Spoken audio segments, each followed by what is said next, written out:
creature has been awakened that has lain dormant for millions of years. A species older than the dinosaurs and more terrifying than anything we could have imagined. How did they go from 1 to a million in less than a year?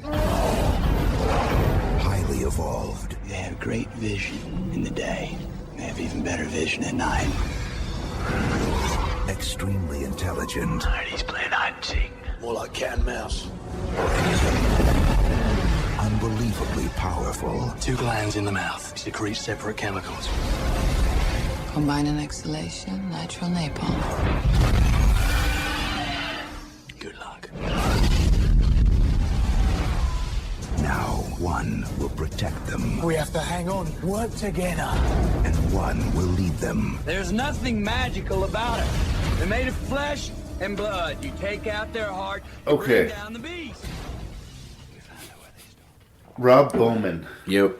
I think at the time that Reign of Fire was coming about, I think he was mainly known for his attachment to the X-Files franchise. He'd done a couple episodes and in the first movie, did he not? Yeah, and he was a preferred director on that show, and he kind of got his own ticket at the end of the original version of the X-Files. Mm-hmm. And, with his ticket to Hollywood and his first, big budget genre feature, he's going to bring us Reign of Fire. Mm-hmm. What can I say about Reign of Fire? What can you say about Reign of Fire? It's different. I'll give you that. This is a post-apocalyptic dragon movie. Mm-hmm.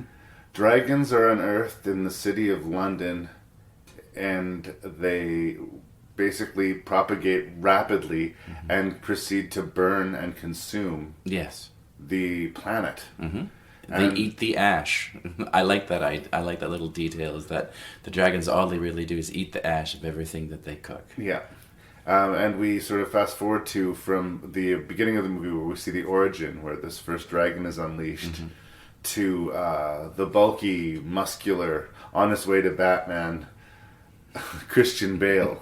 Yep. And his team of ragtag survivors who are living out of the ruins of some old castle and have hidden crops where they're, trying to feed this desperate group of children and teaching them to live in a world where you hide deep underground and you run from the monsters.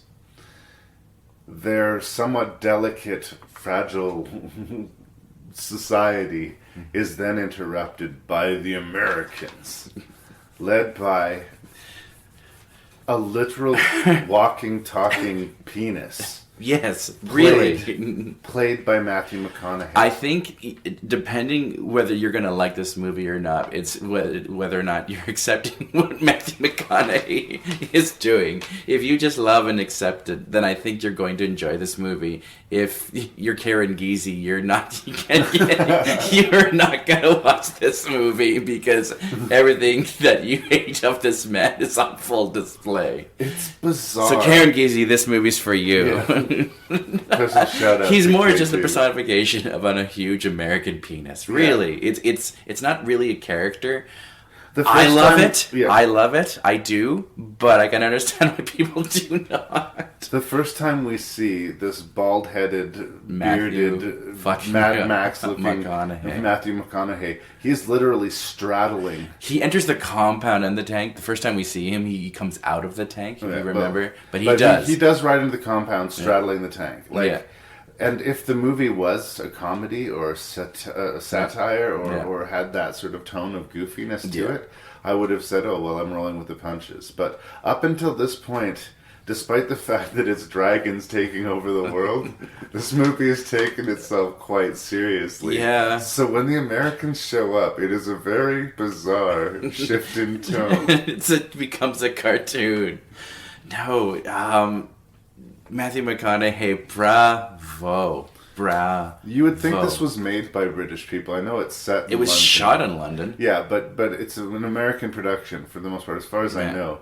And because it really feels like this is what the outsiders would view the American military to be as, and not something that there's just there's nothing credible about them. Like, you don't believe that they could have survived this long. Yeah. Like, the almost entire team gets cleaned out trying to catch one dragon in this well-rendered but ridiculous skydiving sequence. We'll get to that, but I want to come back to McConaughey. I love the fact that his character just speaks in sort of like low growls all the time. It's like, you know what this is? We were in the middle of a field when it came upon us. Almost like, I'm sure at some point him and like Christian Bale were sitting, while they, sort of off from the set a little bit, and I'm sure Christian Bale at one point was like, "Hey Matthew, Warner Brothers might cast me in this Batman movie," and Matthew kind of going, "Well, make sure Batman talks in a low growl like this." He does. It's just he swings for the fences.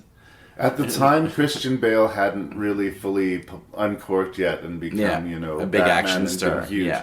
And Matthew McConaughey had already sort of passed his point where he was the Hollywood up-and-comer, but he didn't quite live up to the hype yet. Yeah.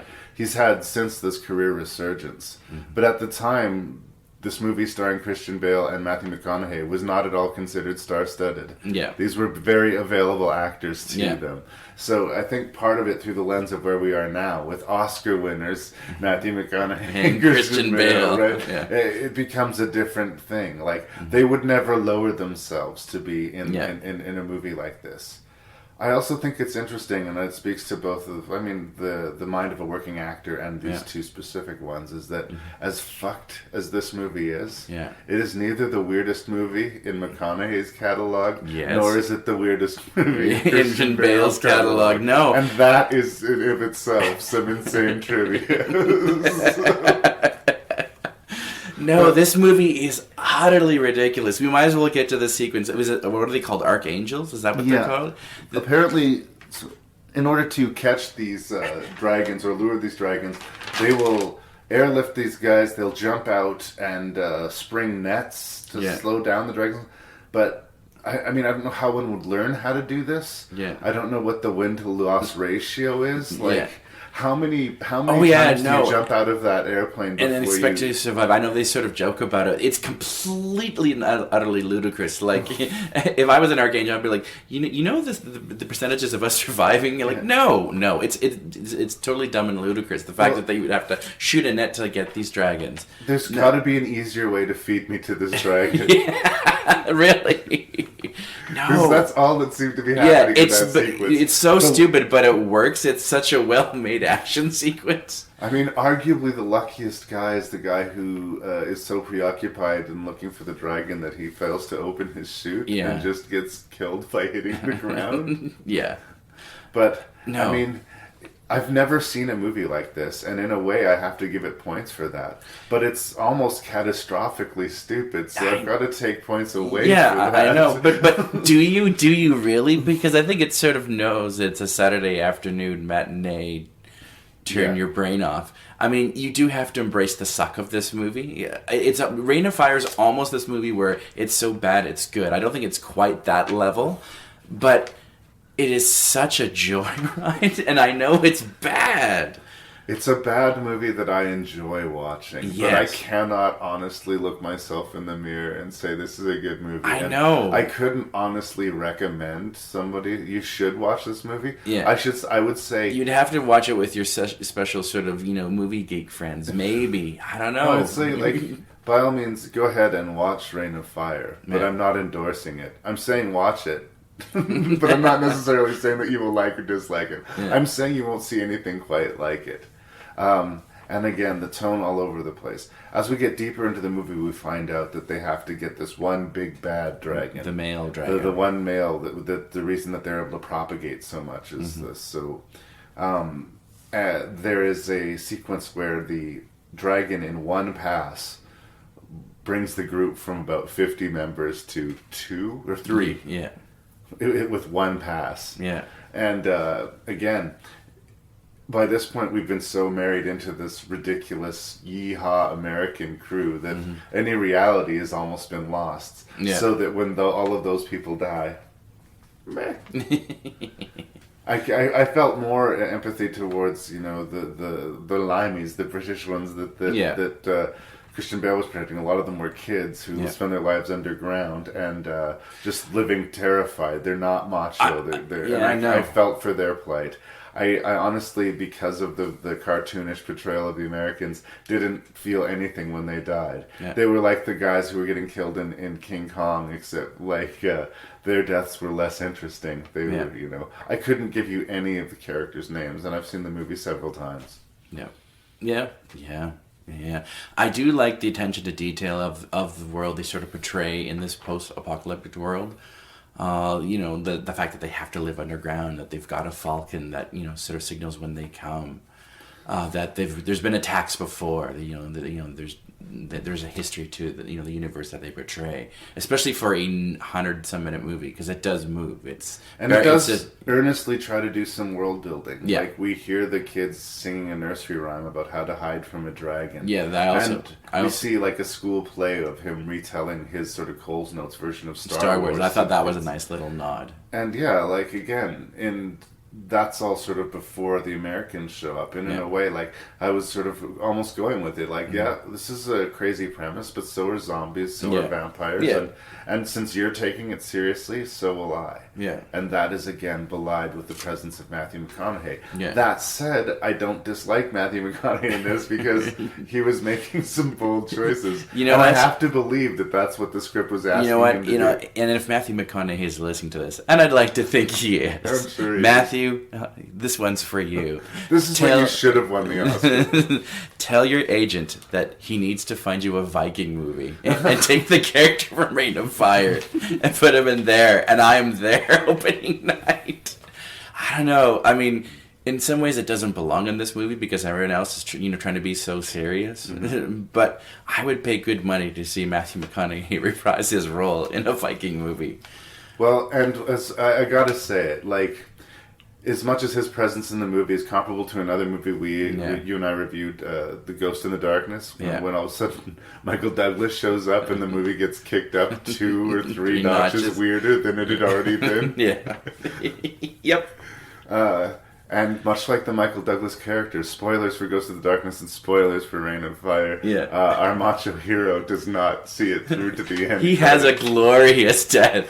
I mean, that's one thing where I'm sure there's an unrated version. So when he lunges at the dragon, he's actually naked with his big red cock flying in the air, and he's trying to hit the dragon with it. That's what I was kind of hoping for. That's honestly not where my mind went. Wait a second.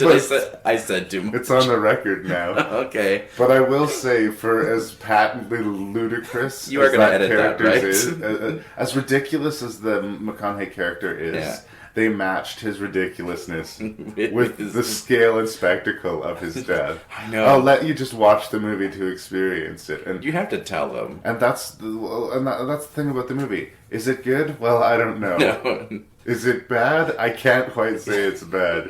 It is an experience that's probably worth having. Yes, I agree.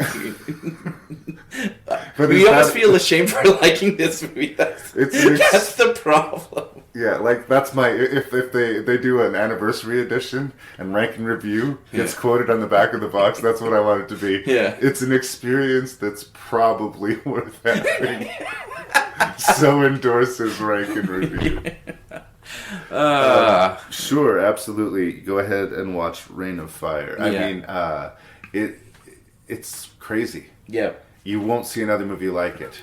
I can't quite say it's good. I can't quite say Gerald Butler's in this too. Gerard Butler, that's right, yeah. For all you Gerald Butler fans. Yeah. Tonight we dine in hell, Butler. It's fun enough. I like the way the dragons look, especially the big bad one at the end. Yeah. But the tone's all over the place. The characters are fairly undimensioned. Yeah. It's as dumb as the premise of the movie. It's also mercifully short. I think if we stayed any longer, like I tried to be this big, serious, pretentious epic, we'd be like, but it is. I mean, it's barely 90 minutes. Yeah. It's over 90 minutes. Yeah, it's got it's a Mad Max flavor with with dragons. Yep. There you go. Good enough? Yep.